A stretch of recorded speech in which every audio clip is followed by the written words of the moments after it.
Hey Rob, how you doing? Thanks for coming on to the podcast. It's been an absolute pleasure.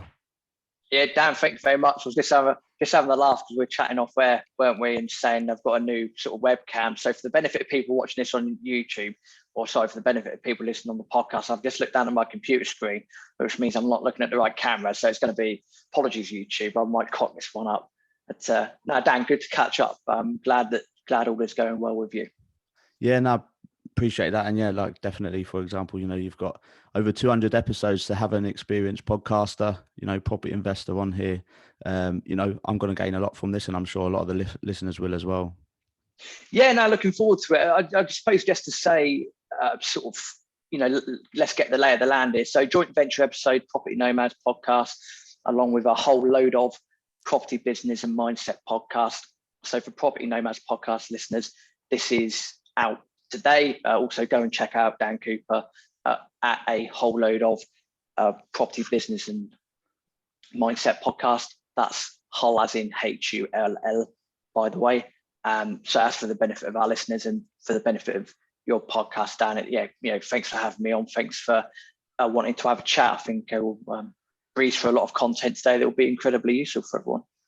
Yeah, definitely. And just for my listeners, like I said, you've been doing podcasts for quite a while now. How long has it been since you've been since you started your podcast? So November 2018 was the first. Was it 2018, 2019? I should know that, really, shouldn't I? It was a November. I'm gonna have to quickly. No, we met in 2019, and I remember that is because that's when I first started getting into property, and it was at one of the whole pin meetings, and you and obviously one of your previous co-hosts had your Property Nomads topped on. So it was definitely in 2019, but I don't know how late it was that I actually went to that meeting. Yeah, I've just had to check on my spreadsheet. You caught me off guard on the first question. 2018, 5th of November, we released. So yeah, been rolling now for nearly 3 years. It's scary when you think about it, but it's been, this is episode 222, all the twos. It's good fun. That's the key thing. It's good fun, and it's good to be able to have a chat with people, and then to be able to provide content to people listening. There's nothing better than that. Yeah, of course. And like I said, we first met when I first got into property at the whole pin. And, I would say your podcast, I learned a lot of value from. I was starting out then. So I jumped on, I listened to a lot of yours because you're prevalent in the buy to lets. We can probably touch on that a bit more for the benefit of my listeners, as well as you did a lot of sourcing as well. Between you and a few others, you did sourcing as well. So obviously that was my main focus back then. So just the case of I was listening to a lot of your episodes and learning a lot from them. And it's, like I said, it's a privilege to now have you on my podcast and hoping that I can give the same content back to my listeners. Again, thanks for the invite. It's good to know that we help with all the content, and as you'll find out, and you've probably had this from all your customers anyway through sourcing and running your property businesses, I'm sure we'll talk about. But the minute someone gives you a bit of feedback and says, thank you, not just a generic thank you, but you have helped me do X, Y, and Z, for example. All it takes is one of them, and it makes it worth it. Yeah, it's definitely rewarding. So, Rob, then Property Nomads, what is it? Why the Property Nomads? Yeah, so in all fairness, hats off to previous business partner. He actually came up with the name. I was deliberating it at the time, and he suggested the Nomads. It might have been Property Wanderers or the Property Nomads, I don't know, but he suggested it, so kudos to him. The reason for that is, love property, love traveling around, almost have that nomadic feel to it. So, it fits like a glove, as they say. And, the reason for it was to, help people talk about property. And then over the years, it will come to a case of where we almost turn it into a travel podcast, more travel focused. Reason for that is just lifestyle design. I like being in the UK, but it's that time of year, not to date stamp episodes, but it's a time of year when the weather's a bit shit. I assume I'm allowed to say that on your episodes. It's a bit shit, the weather. And I'm not a big fan of the cold. Hence why I've got, again, for the benefit of YouTube, so I've got a coat on in a new office, but the heating's not working. So fun times. And yeah, that's how that came about. And as you've alluded to, that links in with the buy-to-let business that I have with Aaron. We've known each other for a very, very long time. Aaron and I have got the same, traits, same ideals moving forward. So again, to have the Property Nomads, podcast brand there, it works well for both of us. So yeah, property business, travel. At the moment, we're retracing our steps from South America and Central America in 2014, 2015. So the Thursday episodes are travel episodes, but the Monday episodes, are interviews like this where, we're back and forth with various content, speaking to various, people in power teams, tax accountants, things like that. And yeah, at the end of the day, it's just good fun to do, and adds, I like to think it adds value to people, and happy days. Yeah, and it's something that you could do everywhere, isn't it? You don't have to be stuck in your office in the cold when you're podcasting, when you're recording, just doing what we're doing over Zoom. You could be anywhere in the world, albeit, as long as I have a Wi-Fi signal, you're okay. But everywhere does nowadays. So 100%, man. That's the thing. It's good fun to do. It don't take a lot. Again, we're recording this on Zoom, for example. Yeah, as you say, as long as you've got the Wi-Fi, you're pretty much good to go. Yeah, and would you say property then? Have you always had a love for property and travel, or has travel been, subsequent to the fact that you're investing in property and it give you that more freedom? Because you do, you do the Property Nomads, you do your property businesses full time, don't you? So, has property allowed you to travel more and give you more freedom, or is it something that you've always been passionate about and always done? Yes and no is the answer to that question. So I would say travel came first. I've always had this thirst for getting out and about, exploring things, going to new places. So that's that. Aaron and I, again, go back to South America. We were a lot of time traveling between various places, like Bolivia, Peru, that sort of stuff. And we both, in a nutshell, we both finished University of Brighton, went traveling to Southeast Asia in 2011, came back from there. Actually went across the USA as well, but we came back from there, went back to work for a couple of years, didn't know any better, just come out of university, went back to full-time work, but decided we want to go to the World Cup in Brazil in 2014. So we saved up, regular stuff, went traveling. And it was only when we were round and about on the bus journeys, we were saying that, there's got to be a way that we can enjoy the travel, but not keep going back to work for years and years and years. There's got to be a better way. And after loads of discussions, we said, well, okay, well, let's look at property. That's got, that it's worked well throughout generations, so it's got to work well for us. And that's it from there. Yeah, regular route, I'd say. You pick up a few books, Rich Dad, Poor Dad, get your heads around assets and liabilities, attend some training. We went down the full training route first of all, had some spare cash sat in the bank, so we went down there, and from some training and networking, we got our first deal. Then we took our foot off the gas because of various personal things that were going on. So we had a property, and that's it for about 18 months, and then I moved to Hull from Reading, and then from there, the portfolio has gone from strength to strength, and our philosophy is we just add a few each year. But going back to your question, sorry. Yeah, the last few years have been odd, to say the least, for various reasons. So exactly. That's limited travel. For myself, that's limited travel. So it's just been a case of, can we do deals? Let's get some deals done. Let's increase the asset base. Ideally, we want to get out to Qatar 2022. We'll probably be the only two people there watching the World Cup. That's fine by me. We'll get loads of tickets. And that's the idea. So yeah, doing sporting events and, getting around the globe, that's what keeps us going in times like this. And, that's why, travel came first, property came second. And, it's just a case of adding to the asset base, making sure you're positively cash flowing. And you just keep, as man, you just got to start from base A. You know where you want to go, how you get there. Might be a straight line, it probably won't be. You might add bits and bobs along the way. And as long as you enjoy doing it, you'll keep on doing it. I imagine you found, just to flip the question back to you, I imagine you found that to be the case. A bit nervous starting out, but actually once you're on, I don't want to use the word the journey, but once you've started, different things happening. You've got multiple businesses as a result, which you may or may not have imagined at the start.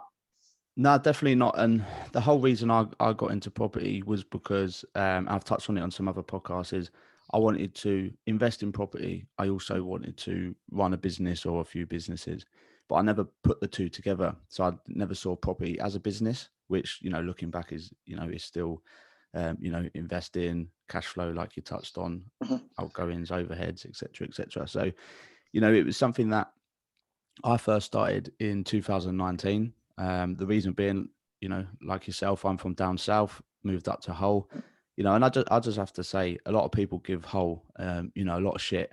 But for someone who's lived here almost 5 years now, I absolutely love the city. I think, one, it's great for investment. Two, people are a lot friendlier up here. You probably know that as well. And I just think it's a lower barrier to entry. So when I actually first moved here, myself and my now wife, we were just looking at places to rent, because obviously, like I said, we moved up here. I just started a new job up here, and I just could not believe the prices of rent. They've actually increased a lot more now, but you can still rent places for sub £400. And I just think you wouldn't even get a room for that down south. So obviously, for the rental market, it's quite affordable for a lot of people to enter. But as well as the house prices, the first house we bought was a brand new build, three bed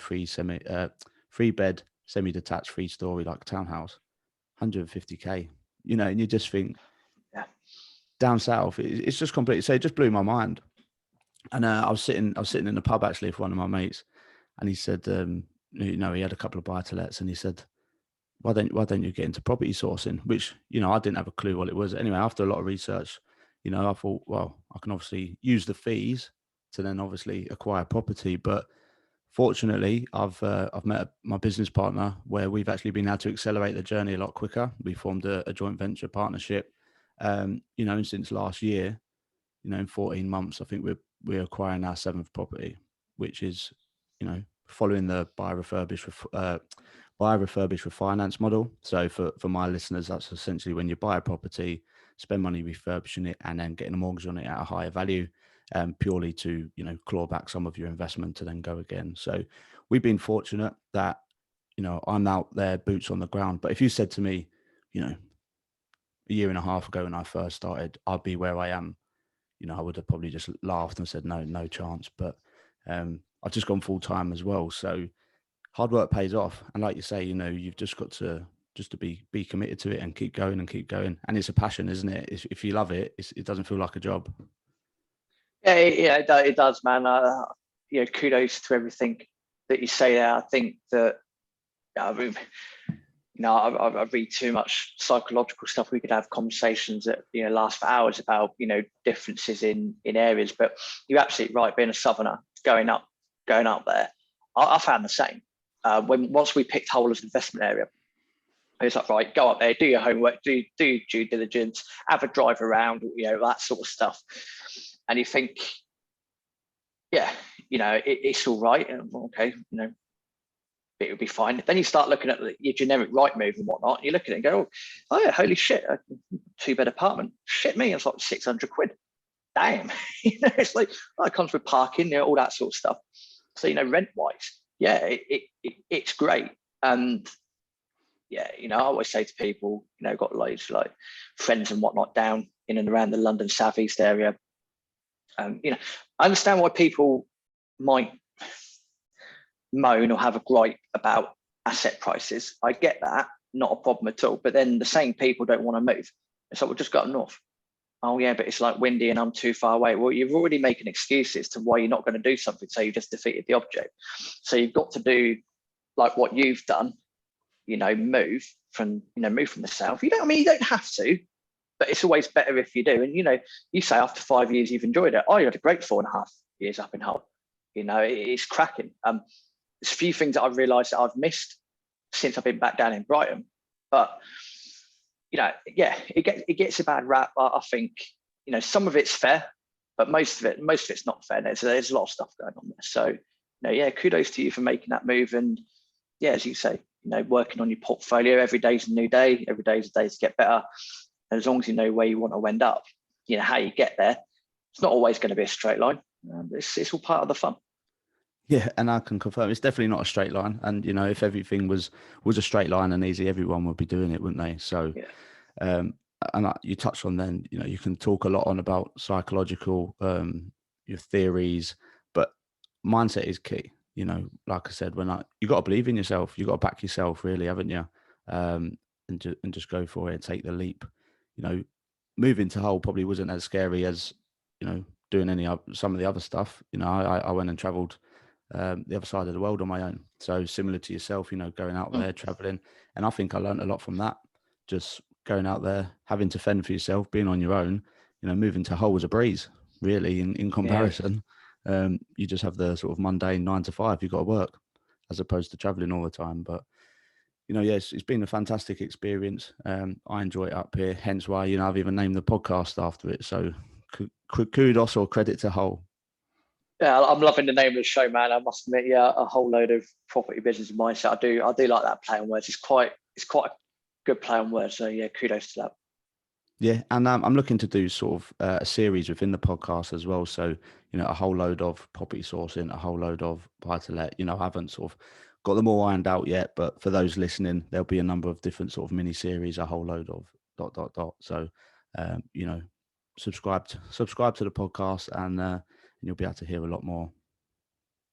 Yeah, no, definitely. I like the way that you can go different things with that as well. Even if you ever get off the off the topic of property, a whole load of your options there are endless. I guess the key thing, as long as you're based in Hull, which you are at the moment, but you might not be in 20 years time. I don't know. You've got endless opportunities with that, man. So yeah, good shout on the name. Oh, fantastic, brilliant. So I always talk about property. I've obviously have a lot of business owners who aren't in property, but one thing I probably haven't touched on a lot, which I know you're very keen on or very sort of interested in, is the mindset part. From your experience, how key is mindset, how important is mindset, and what would you say? And I'm just throwing questions at you now, but one book that sort of changed that for you, or some advice you can give. Yeah, okay, good question. Don't be fearful of the questions, man. It's I like the fact being on the receiving end of questions is good fun because it makes you think a little bit more, to be honest. Book mindset. Off the top of my head, I'll be honest, I don't know. I think that you pick up different things from different people. I think you could pick up things from different books. I wouldn't have a seminal book on mindset, to be honest. I think the power that you can have comes from within and by being around the right people. If you are around negative people, let's say, most of the time, that will rub off on you. Funny enough, in a negative way. If everyone else is negative, you're probably going to end up being negative as well. If you're surrounded by a bunch of entrepreneurs, then the mindset then shifts to a more positive mindset naturally, because us entrepreneurs are always trying to think of, you don't have problems. Now, for example, the way you can have with words, for example. Now, this is key. I'm very sort of anal about this. Might not be the best word to use in Brighton, but I'm very anal about this. Is you've got to have the right way with words. So, for example, if something happens, 9 times out of 10, people are going to say, "Oh, I've got this problem." No, you've got a challenge. If you've got a challenge, your mindset, you're thinking about it differently already. So I've got this obstacle. Okay, I think it's Ryan Halliday or Ryan Holiday, one of the two. The obstacle is the way. If you want me to name a book and put me on the spot, there's a book for you. It's a lot to do with Stoicism. Marcus Aurelius's meditations and things like that as well. That will help to put a lot of things into perspective. But it's a way of words. You don't have problems. You've got challenges. How do you overcome the challenges? I've got this issue in the way. Brokers said this about a deal, or this deal is not quite working out, or I've got to figure out a way to do X, Y, and Z. rather than sit down going, oh, woe is me, I've got this problem, I've got that problem, and the whole world's against me, blah, blah, blah, blah, blah, blah, blah. Now, that's easier said than done, as you know. It's easy to be able to read books, it's easy to be able to take the information on and apply it. But as with everyone, you're going to get your dark days, you're going to get your down days.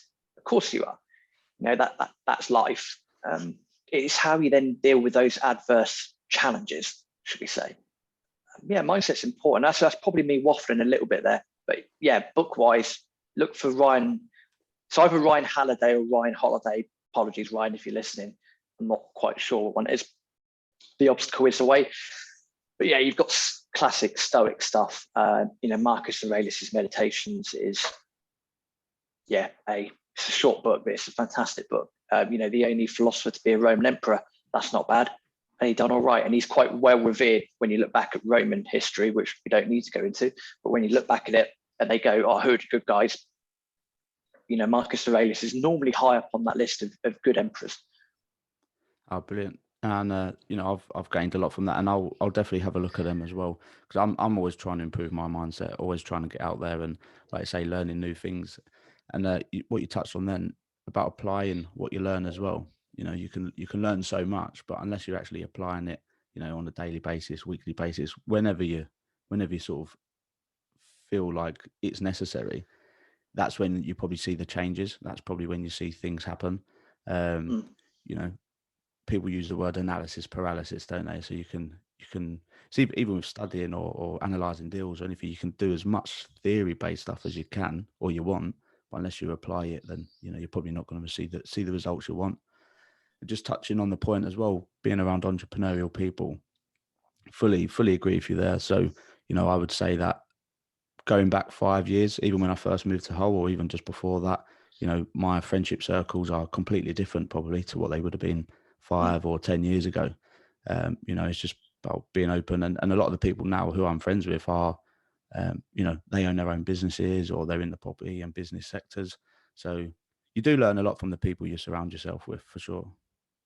Yeah, you do, and you have to. I remember an old mentor of mine said a little while ago that it's always better to play a victor than a victim. So again, it's such a small phrase, but it can have such a profound impact. It's designed at getting the best out of your mentality. So yeah, surround yourself with good people, and it's not always easy. I say to people recently, I found out in 2020, was it? Yeah, I found out in 2020 I was autistic, which I kind of had an inkling, but beats me. And so I've had to deal with that. And what I mean by that is, I've been trying to figure out why I might function differently from people. Now I've got a reason for that. That's quite useful. Now, I'm not saying that I sit back and use that as an excuse all the time. Don't get me wrong, it could be quite convenient at some points if you're faux paring every now and then. It's like, oh, shit, sorry about that. But in terms of like mental challenges, that's been entertaining to figure out, well, okay, so if my work like this, or that explains X, Y, and Z about the last X amount of years, okay, how do we play to the strengths? But you can see there, or if you're listening, you can understand that, again, it's very subtle with the wording. How can I use this to my advantage? Not, oh, fuck's sake, everyone's against me, blah, blah, blah, blah, blah. So, okay, cool. I'm not different. It's just everyone else that's a bit different as far as I'm concerned. Whatever. How do we use this to our advantage? Does that mean I'm better at doing, deal analysis? I'm not a great people person, to be honest with you. I'm not very empathetic. Probably shouldn't say all my flaws, but it's true. I'm not going to hide away from it. So therefore, Aaron deals with that side of, business relationships. I'm very straight to the point, which is ironic because I'm waffling. So yeah, now all of that being said, that's a mental challenge that I'm dealing with, and that's probably going to take a lifetime to figure out. I don't think there's not a set thing that you need to say or do, but it's how you react to it. Adverse situations will come up. When there's a property crash, it will happen. It's going to be probably horrific.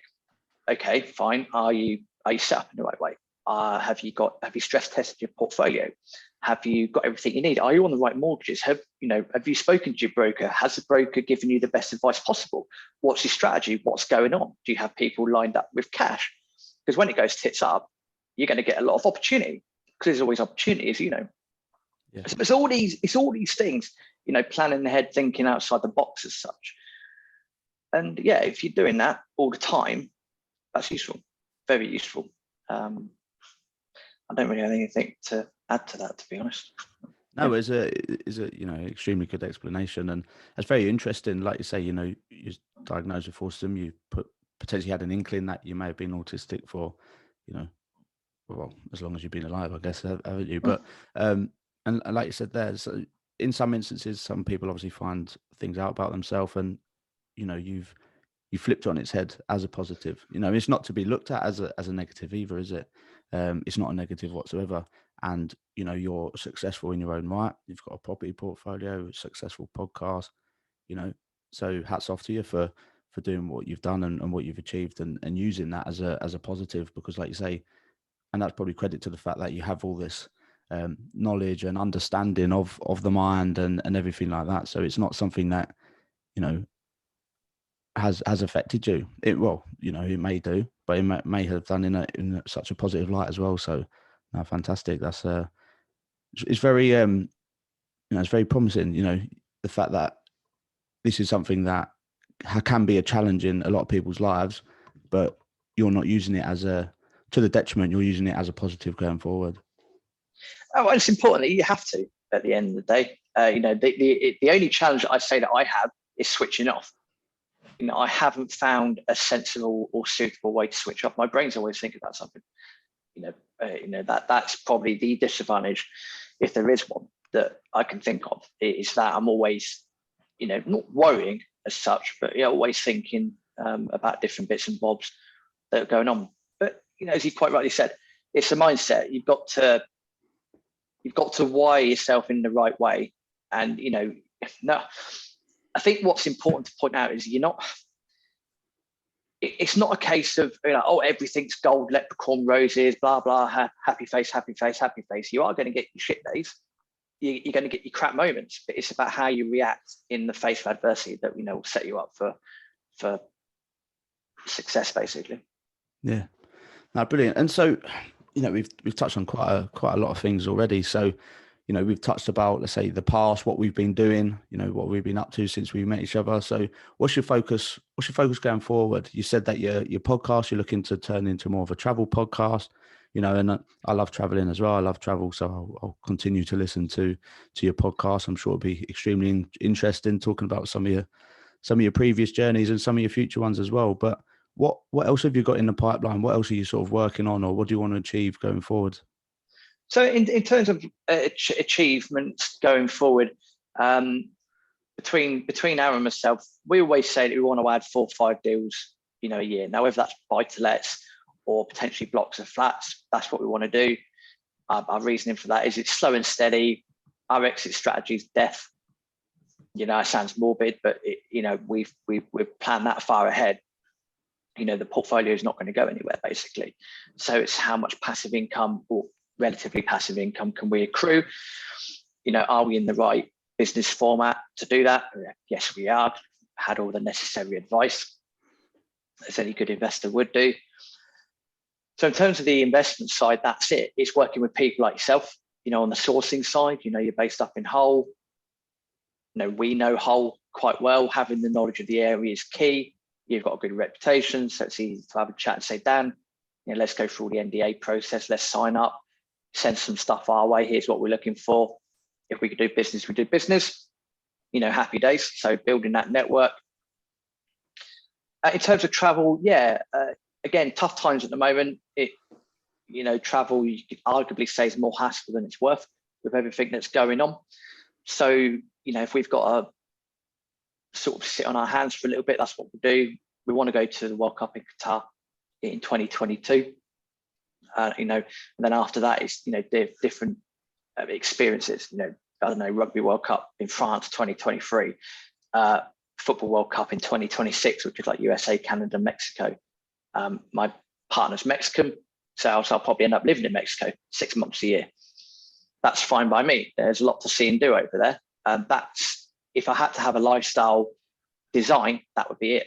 6 months in the summer, or when we've actually got daylight in this country, between March and October. 6 months here. Is that 6 months or 7 months? March, April, May, June, July, August. 7 March. 7. I'll take that back. 7 months then.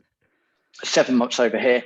And then the minute those clocks go backwards, forwards, whatever it is, boom, off to Mexico. It's their dry season in Yucatan, 30 degrees. Thank you very much. You're living the dream. No, exactly. But that for me is what's in my head at the moment. You know, when I go back to about overthinking, you know, I'm looking at stuff like residency, citizenships. I want a second citizenship. It's not the easiest thing to say over list, but I want a second one of them because what you don't want, and this is what I found, and you find this as well, and you know, most business owners have, you don't want a single point of failure. So, you know, if our government, for example, turns tyrannical, as most governments look like they're doing anyway, if it turns tyrannical and you've not got a get out of jail free card, or you haven't got a second citizenship, you're up the swanning. Not good. So, but that's how I'm thinking. So I'll go back to that autumn stuff. You know, that's the sort of shit I'm thinking about. It's not all necessarily property stuff, but it's how can I start protecting X, Y, and Z suitably, including protecting myself. So yeah, second citizenship, you know, probably somewhere at some point to add to it. But at the end of the day, property it provides a very suitable base for what we want to do. You know, Aaron and I have got different things that we do in our spare time. You know, I've got, you know, other investment mechanisms on the side as well, because, you know, don't get me wrong, I love property, but from everyone that I speak to, it's not always about having your eggs in the same basket. Even with different property strategies and whatnot, you know, it's important, I think, to have some stuff outside of property as well. That might be cryptos, that might be bullion, that might be, although I wouldn't advise putting anything into the stock market, you know, a lot of commodity stocks at the moment, just because that's a cycle. You know, chances are they're going to do well. Please don't take that as financial advice. I'm not an IFA. So all of that, yeah, all of that. But in terms of getting to a number of properties, we've never really worked on having a number, but we have said, really, when we get to 50 units, that's when we reassess everything.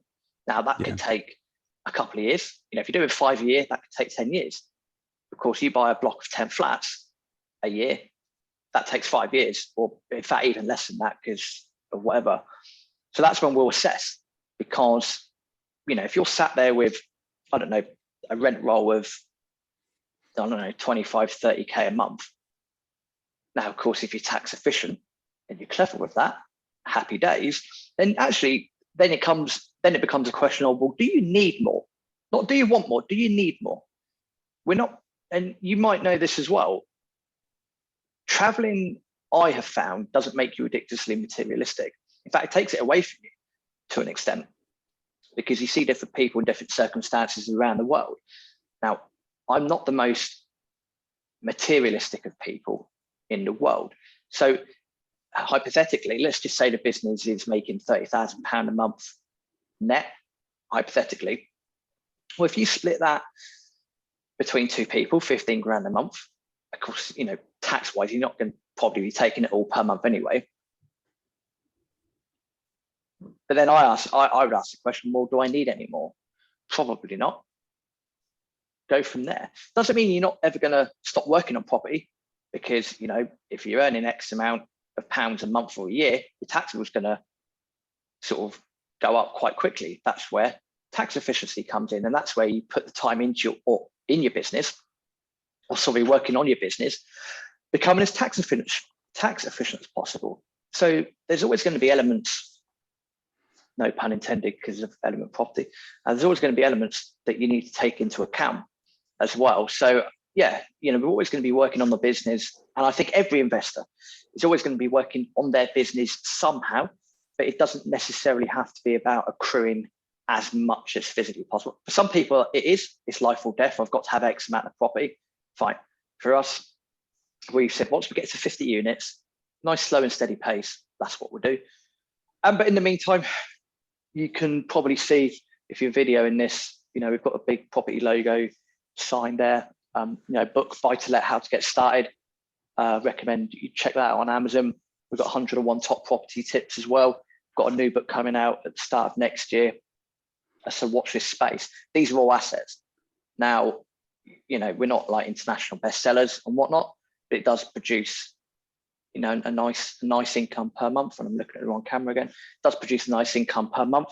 But also along with the podcast, we're sponsored as well. Was never the intention when we started the podcast. But, so there are multiple streams of income coming in. It's just about managing it. But Aaron also does some fund matching as well at the moment. And we want to start getting into commercial developments as well. It's good to have the portfolio ticking along up north. But as you know, and I'm sure your clients know, that capital growth up north is not going to be the same as it is down south. So if we can jump on board and start getting into the commercial world down here, again, we'll go back to basics. Let's team up with someone first. Let's get the training wheels going. Let's learn about it, what's going on. So you take the hit financially to an extent first, i.e. you might not take as much profit because that might go more to your JV partner or whatever it is. But once we've done that, then you start building and start building and start building. Now, our idea there is, like it probably is for most people, go in, develop, sell, profit, happy days, redeploy that into, maybe like using your services, for example, accruing more properties up in Hull. You might do a couple of deals and realize the numbers are that good, you might just keep it. Like, no, but you've got your two strategies there, which are important. So yeah, that again, I'm waffling because I like doing it, but if I go back to your question, what's going on? Ideally, it's five buy-to-lets a year or a block of flats a year, nice and steady. Get the commercial development started down here, teaming up with various people. So almost creating a new power team as such, getting that going. And then it'll just be a case of redeploying that capital into buy-to-lets, or we might end up keeping those developments depending on the numbers. And of course, that enhances cash flow. But we'll look at everything, when we get to about 50 units, and we'll assess where we are from there. And if that then enables us to do a lot more traveling and all these restrictions are lifted, et cetera, there's loads of things we want to do. I don't know. One thing we've discussed is buying a Lada in like Kazakhstan, just driving around the stands. Apparently Turkmenistan's quite nice. Who would have known? But something completely different, things like that. So yeah, all this crazy shit we want to do. And the property keeps us going. Hopefully that answers that question. Apologies to your listeners. I'm now waffling on uncontrollably, but hopefully that helps. No, definitely it does, and it's exciting because you've touched on various different things, and probably some things that are quite off the beaten track that not many people will probably focus on. Like you say, going out buying a Lada, that's new. So very, very, very interesting there. I was actually going to touch on your books as well, but you've answered a few of my other questions really. Like, have you got any more books in the pipeline? What I'll do as well for the benefit of my listeners, I'll share the Amazon links into the show notes if anyone does want to get out there, because the 101 property tips, that's from several investors, right? That's from loads of different investors giving their sort of best bit of advice. Yeah, absolutely. No, cheers, that Dan. I appreciate that. Yeah, absolutely. So the 101 top property tips was Aaron wrote a few, I wrote a few, but really the I was going to say the meat and gravy bit, but that might offend vegans. The nooks not and Northerners crannies, though, they love nooks and crannies, should we say? Let's be as PC as we can. A lot of investors that we know and spoke to, they contributed to that book, so they really made that book what it is. Buy-to-let, how to get started. It was a #1 bestseller on that. That's literally, if you're thinking about buy-to-let but you're not quite sure, get that book, and that will go through step by step what you should do, how to do it, what to look for, all that sort of stuff. So that is probably the thing I'm most proud of book-wise. And then top property. Might do another top property tips at some point, but the newest book, Property FAQs. So we've got some great stuff by one of our mortgage brokers. He's ploughed through a series of questions that you want to be checking out. And it's just a compilation of questions that we've been asked over the years and just felt like writing it. So that'll come out in due course. And again, it's just another way of trying to add value, to be fair. Same with the newsletter on Mondays that we send out as well. It's very short, straight to the point. It's a bit of a laugh. So, but yeah, book wise, it's tough to do. writing a book's not easy, but yeah, very proud to have those behind it. And again, appreciate you putting the links for your listeners as well, so you can go and find them on Amazon and enjoy reading them. There's a lot there to get. Yes, a good investment, should we say?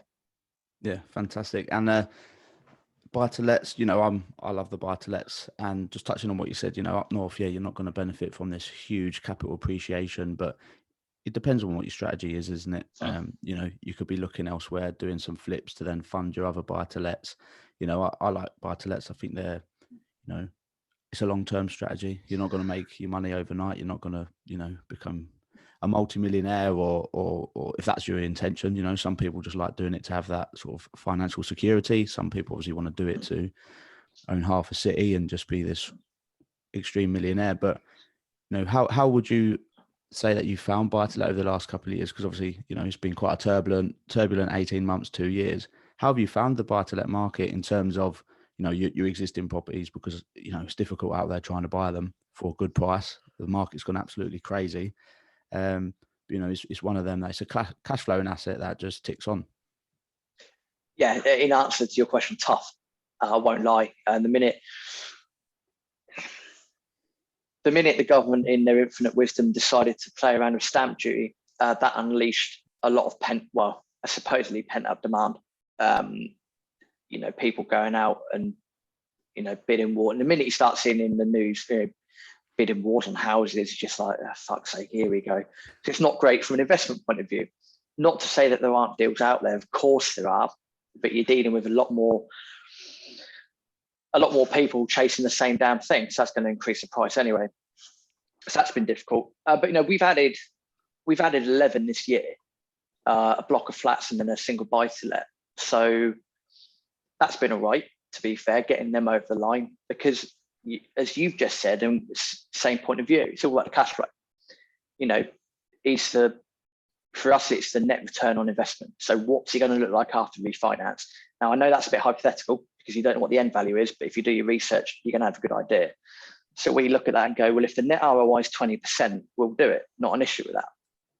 Ignore gross yield. That's just crap. Not a big fan of gross yield. It's not a fair reflection of it because it doesn't take into account things. But yeah, we found it tough. We've not been actively looking. The flats came to us at the start of the year. They took a fair few months to get over the line. This little sort of buy-to-let in East Hull, that's been there again for a little while. That's off market. So there are things out there, but as you've alluded to and we alluded to off chat, yeah, it's been tough, and it will continue to be tough. But again, macroeconomics. Look at what's going on. A lot of QE going on, very dangerous. Inflation. I'm not surprised. Inflation's great from a property asset point of view because it's just going to go up. Not all the time. It's got to come back down. But from an asset point of view, it's great. I always say the same thing. If you're owning property at this time, and you're relying a little bit on capital growth, you're having the right old laugh with inflation. Now, economically speaking, it sucks for everyone else. But, inflation is the worst form of tax you can get. If you don't know about it, Google it, read it, find some books. It's the worst tax possible, but because it's so stealthy, people don't realize it's happening. So that's why, as you've done, Dan, you've got to go out and get your assets, have your multiple streams of income as well, and surround yourself. Don't trust the government. At the end of the day, you've got to look after yourself. And that's why entrepreneurs will have their assets, have their cash flow, have their businesses. You've got to look after yourself. Don't rely on other people to look after you for you.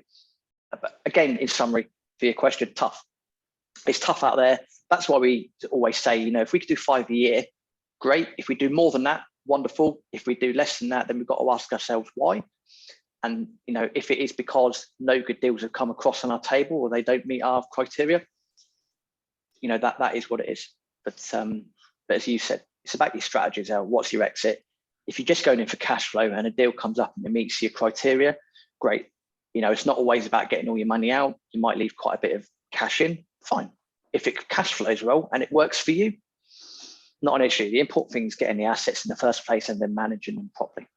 Yeah, fully agree on that. And, a lot of people have different criteria, like 20%, that's obviously net management and et cetera, net cost, but that's a good ROI.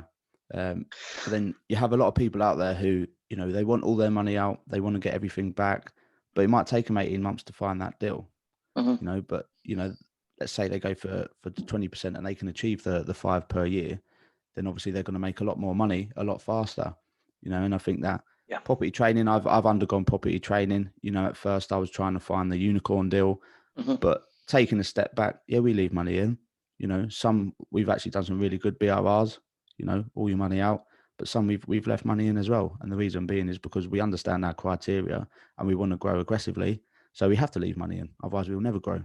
And it's just sort of taking that step back and, like you say, looking at your sort of net ROI, and if it meets your criteria and you're happy, it doesn't matter what everyone else is doing. It's what you feel comfortable with, and doing what you want to do to be able to grow. Yeah. At the end of the day, as long as your rental income covers your expenses and whatnot, and you've got a positive cash flow and asset, the ROI is decent, you know, happy days. At the end of the day, you know, the economy will take care of the rest for you. Because again, as asset prices go up, rental prices will more than likely go up.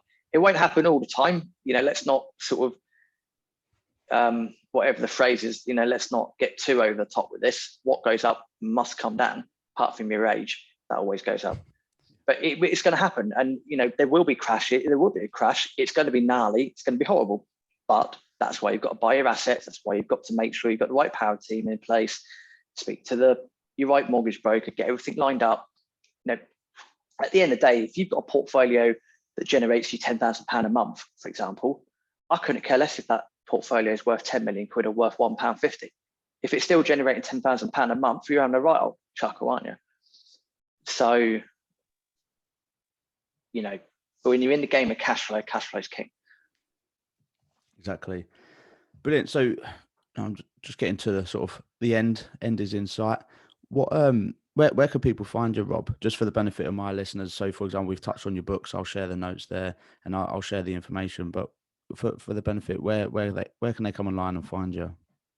Yeah, so the best place to find me, the Property Nomads Podcast, we're on like Facebook, Instagram, predominantly Instagram. Aaron does a lot of the work there, and Simon. So hats off to them. So you can find us there. For myself, any questions, queries, I always say email is actually the best way to get hold of me personally. That's rob@tpmpodcast.com. And as you've alluded to, Dan, as well, obviously the Property Nomads Podcast, we're on iTunes, Stitcher, Spotify, the usual channels. You know, hunt us down, subscribe, leave us a nice review. Find the books on Amazon as well, Buy to Let, How to Get Started, and 101 Top Property Tips and others. You know, they're the best ways to get in touch. And for the benefit of people listening to this on the Property Nomads Podcast, Dan, with your new podcast and everything that's going on, how do people get in touch with you? Yeah, so we've touched on it, a whole load of property, business and mindset for the podcast, and predominantly on Instagram. So there, you know, is you'll see a lot of my private life stuff if you were, but as well as my property journey. So I hate using that word journey. I don't know why I use it. You know, my property, my experiences, let's say. And I always try to give an honest account on what I'm doing as well, because, you know, shit does hit the fan sometimes and not everything is smooth as everyone makes out. So that's Dan Cooper 1992. And on Facebook as well, feel free to connect. You know, if anyone wants to give me a message about, you know, understanding what hole's like, you know, Rob and I are advocates, then happy to have a conversation with anyone over socials.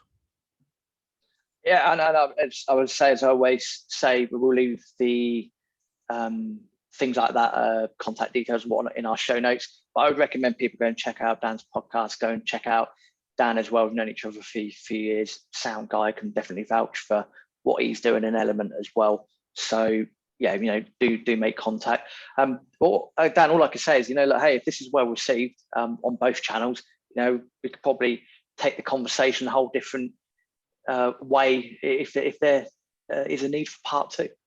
No, definitely agree with that. I think there's probably a lot more sort of content we can discuss going forward. You know, and I'm sure we'll be in a lot, you know, completely different places next year as well, this time next year. So fingers crossed.